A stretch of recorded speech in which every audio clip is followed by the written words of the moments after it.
It started the moment she walked into the classroom. Ava Kingston, the new girl, the outsider. She wasn't loud, she wasn't flashy.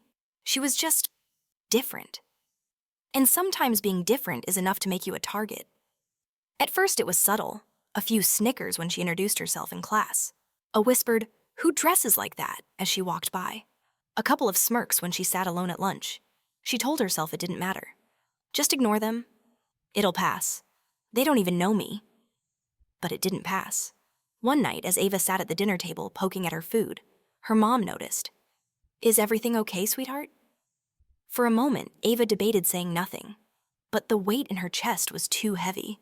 "Some of the kids at school, they're kind of mean," she muttered. Her mom sighed, shaking her head with a knowing smile. "Oh, honey, just ignore them. That's what I did when I was in secondary school.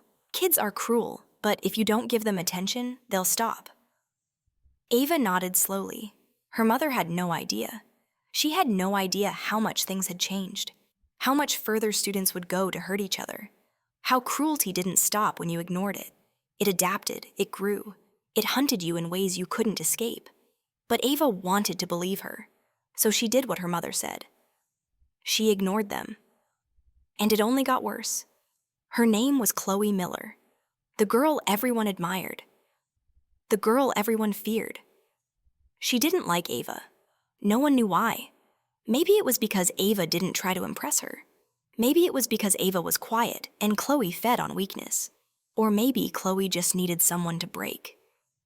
And Ava was easy to break. The real humiliation came on a Monday afternoon. Ava had been assigned to present in front of the class, a simple history project. She had practiced all weekend, making sure everything was perfect.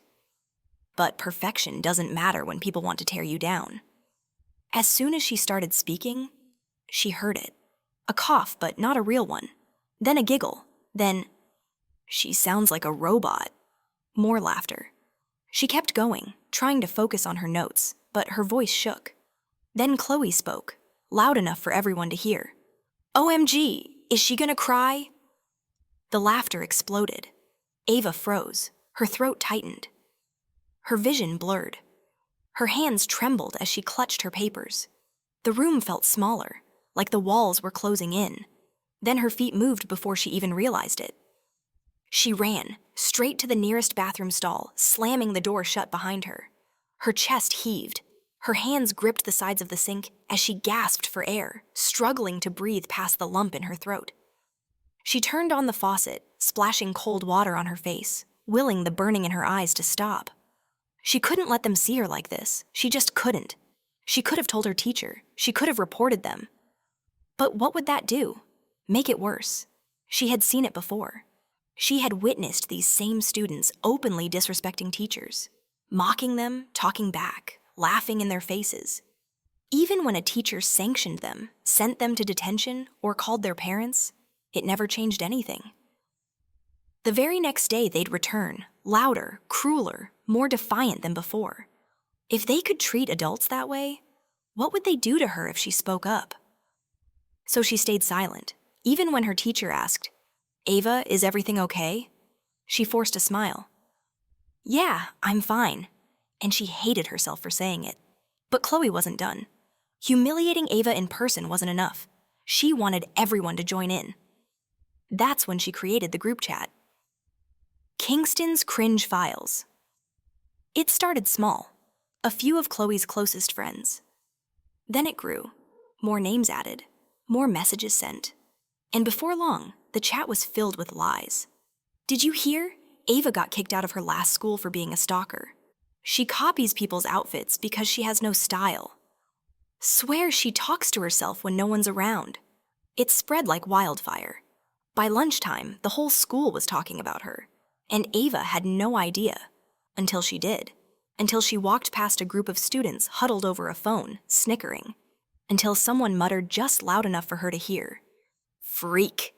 Until her phone buzzed with an anonymous message. "Everyone's laughing at you." Her stomach dropped. Her fingers hovered over her phone, heart racing. Then she saw it. The chat, the messages, the endless comments tearing her apart. She felt her breath hitch. Her legs moved on instinct. Run, straight back to the bathroom, back to the only place she could be alone. She locked the stall door, sinking to the floor. Her arms wrapped around her knees as she tried to breathe. Her head pounded, her chest felt tight. She wanted to disappear, just for a moment, just long enough for it all to go away. The next morning, she dreaded going to school. But when she opened her locker, she found a note, folded neatly, tucked into the corner. She hesitated before opening it. "Ignore them. You matter." Her breath caught. She turned, searching the hallway, but no one was looking at her. No one had taken credit. But someone had cared. It started small. A girl in her class, Mia, sat next to her at lunch. Didn't say much, just sat there. A boy, Liam, offered to walk with her after school. Didn't make a big deal out of it, just walked. And slowly, Ava started to see it. Not everyone was cruel, not everyone laughed. Some people just needed to be given a reason to step up. Chloe still sneered at her in the hallways. People still whispered. But the difference? Ava wasn't alone anymore. And one day when Chloe made another comment in class, Mia spoke up. "Wow, Chloe, imagine peaking in high school." The room froze. Laughter. But this time, it wasn't at Ava. For the first time, Chloe looked uncomfortable. Because the thing about bullies, they only have power when no one stands against them. Ava learned something that year. People can be cruel. People can be kind. And sometimes the difference between breaking and surviving is just one person who decides to care.